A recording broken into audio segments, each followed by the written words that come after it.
मैंने पतली से साड़ी पहनी हुई थी। मैं विधवा थी। मेरे साथ गांव का एक नौजवान युवक था। हम खेत में रुके हुए थे। ऊपर से बारिश हो रही थी। मेरी साड़ी भीग कर चिपकने लगी।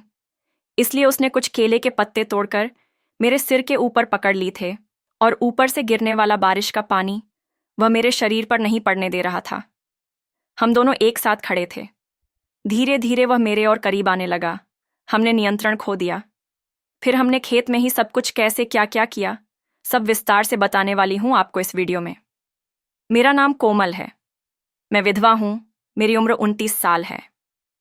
मेरा 6 साल पहले किशोर नाम के एक युवक के साथ विवाह हुआ था। हम खेले गांव में ही रहते थे। मेरे पति के पास 3 एकड़ खेती थी। मेरा पति बहुत ईमानदार और मेहनती था। वह दिन भर खेत में मेहनत करता था, मेरी बहुत देखभाल करता था और मुझ पर ढेर सारा प्यार लुटाता था। लेकिन नियति को हमारा यह अच्छा चल रहा संसार देखा नहीं गया। कोरोना के समय में मेरे पति को कोरोना हो गया और उसने मुझे अपने पास नहीं आने दिया। वह सरकारी अस्पताल में भर्ती हो गया। मेरे माता पिता वहां जा नहीं पाए और डॉक्टर लोग भी मुझे वहां आने नहीं दे रहे थे। मेरा मन हमेशा चिंता में रहता था। क्या करूं? कुछ समझ नहीं आ रहा था। मैं सचमुच पागलों जैसी हरकतें करने लगी थी। मेरा पति धीरे धीरे कमजोर होता जा रहा था। उसकी देखभाल करने वाला कोई नहीं था। डॉक्टरों ने जितना संभव था उतना इलाज किया, लेकिन मेरा पति एक बार अस्पताल गया तो फिर वापस नहीं आया। उसका निधन हो गया। हमें उसका मृत शरीर भी नहीं दिया गया। मैं बहुत तनाव में थी। मेरा रोना नहीं रुक रहा था। जीवन खत्म हो गया जैसा लग रहा था, लेकिन मुझे अपने लिए जीना था। धीरे धीरे समय बीतता गया। एक दिन मैंने अपने माता पिता से कहा, मुझे मेरे ससुराल छोड़ दो। मेरे माता पिता बोले, तू अकेली क्या करेगी? लेकिन मैंने उन्हें कहा, आपने मेरे लिए बहुत कुछ किया है। अब मैं आपके ऊपर बोझ बनकर नहीं रहना चाहती। बहुत कहने के बाद आखिरकार उन्होंने मुझे मेरे ससुराल छोड़ दिया। मेरा धूल से भरा हुआ घर मैंने साफ किया। मैं वहीं रहने लगी क्योंकि शादी के बाद पति हो ना हो वही मेरा घर था। मैंने ठान लिया कि अब हमें खेती करनी है। खेती में क्या करना है ये कुछ समझ नहीं आ रहा था। हमारे गांव में एक नौजवान युवक था जिसके खेत में केले और अमरूद की फलबाग थी। मुझे लगा कि हमें भी इसी तरह कुछ करना चाहिए। हमारे खेत में कुआं था और उसमें अच्छा खासा पानी था। फिर मैंने तय किया कि एक सोमवार को उस युवक से मिलना है। मैं सोमवार को उसके घर गई, लेकिन वह घर पर नहीं था। मैंने उसके माता पिता से बात की। उस युवक का नाम रवि था। उसके माता पिता बोले, रवि आएगा तो उसे तुम्हारे घर भेज देंगे बेटी। उसके माता पिता मुझे जानते थे। उन्होंने मेरा हालचाल पूछा, लेकिन जब उन्हें पता चला कि मेरा पति नहीं रहा तो उन्हें भी बहुत दुख हुआ। मैं घर वापस आ गई। शाम 4 बजे वह युवक अपनी बाइक से मेरे घर आया। मैं घर पर ही थी। मैंने उसे देखा और अंदर चली गई। घर में बैठने के लिए चटाई बिछाई। मेरा घर साधारण था, 2 टिन की छतों वाला। मैंने उसे बैठने को कहा। 2 कप चाय बनाई, उसे 1 कप दिया और मैं उससे कुछ दूरी पर बैठ गई। हमारी बातचीत शुरू हुई।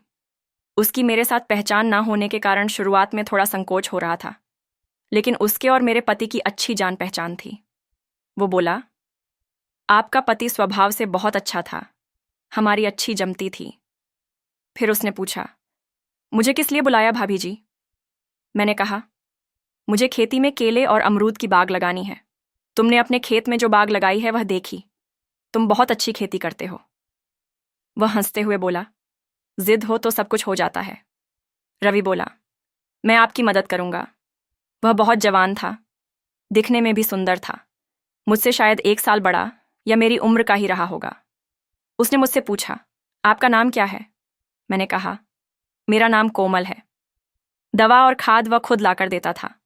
उसका स्वभाव बहुत अच्छा था। धीरे धीरे हमारी जान पहचान बढ़ती गई। अब केले और अमरूद के पेड़ बढ़ने लगे थे। उन हरे भरे केले और अमरूद की बाग में घूमते समय मन भर जाता था। मैं पति की याद में कभी कभी बहुत बेचैन हो जाती थी। एक बार मैं केले की बाग में केले के पिल्ले काट रही थी। तभी अचानक एक पेड़ से सांप लटक रहा था। उसे देखकर मैं चिल्लाई। उधर से रवि दौड़ता हुआ आया। उसने झटके से लाठी की मदद से उस सांप को फेंक दिया। मैंने रवि का शुक्रिया अदा किया, लेकिन वह बोला, भाभी जी, शुक्रिया की कोई ज़रूरत नहीं। आप मेरी सबसे अच्छी दोस्त हैं। रवि एक पेड़ के नीचे बैठ गया। दोपहर हो गई थी, इसीलिए मेरा खाने का समय हो गया था। मैं घर से टिफिन लेकर आई थी। मैंने रवि से कहा, आओ मेरे साथ बैठकर खाना खाओ। लेकिन उसने कहा, मुझे भूख नहीं है। तब मैंने कहा, अब भी बोलते हो दोस्त हो, फिर प्यार से खाने को बोल रही हूं तो भूख नहीं है? तब वह मुस्कुरा दिया।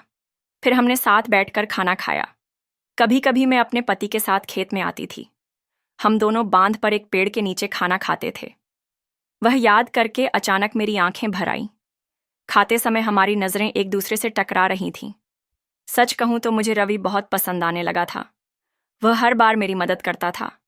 उसने मेरा डर दूर किया था और खेती के हर चरण में वह मेरी मदद के लिए दौड़ कर आता था। खाना खत्म होने के बाद वह बोला, चलिए देखते हैं केले के गुच्छे कैसे आए हैं।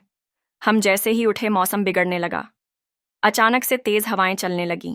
फिर देखते ही देखते बारिश शुरू हो गई। वो भी हल्की फुल्की नहीं, बहुत भारी बारिश होने लगी। मैंने पतली साड़ी पहनी हुई थी जो बारिश में भीग के बिल्कुल गीली होने लगी। रवि का भी संयम टूटने लगा। हम दोनों बारिश में खड़े होकर एक दूसरे को देख रहे थे। वो केले के पेड़ से एक बड़ा सा पत्ता तोड़कर लाया और मेरे ऊपर करके खड़ा हो गया। लेकिन वो खुद भीग रहा था, तो मैंने उसे अपने पास आने को कहा ताकि हम दोनों भीगने से बच जाएं। लेकिन पास आने पर इस बाहर की बारिश में जो अंदर आग लगी थी वो बढ़ती ही जा रही थी। वो मेरे बिल्कुल पास था। मुझे मेरे पति की बहुत याद आने लगी। इतनी याद आने लगी कि मैं कुछ पल के लिए भूल गई कि वो रवि है और मैंने उसके साथ 1 घंटे तक ऐसा व्यवहार किया जो मैं पति के साथ करती थी। वो भी कच्चा खिलाड़ी नहीं था। हमने खेत में ही उस बारिश में कैसे क्या क्या किया, अगर आप डिटेल में सुनना चाहते हैं तो कमेंट में पार्ट 2 लिख दीजिए, जिसके बाद आगे की कहानी मैं अगले वीडियो में पूरे विस्तार से बताऊंगी। तो आने वाली वीडियो देखने के लिए इस वीडियो को लाइक करके इस छिनार भौजी चैनल को सब्सक्राइब कर लीजिए। अगर आप मुझसे कुछ पूछना चाहते हैं तो वो भी आप बेझिझक कमेंट में पूछ सकते हैं। मैं फिर मिलती हूँ आपसे नेक्स्ट वीडियो में।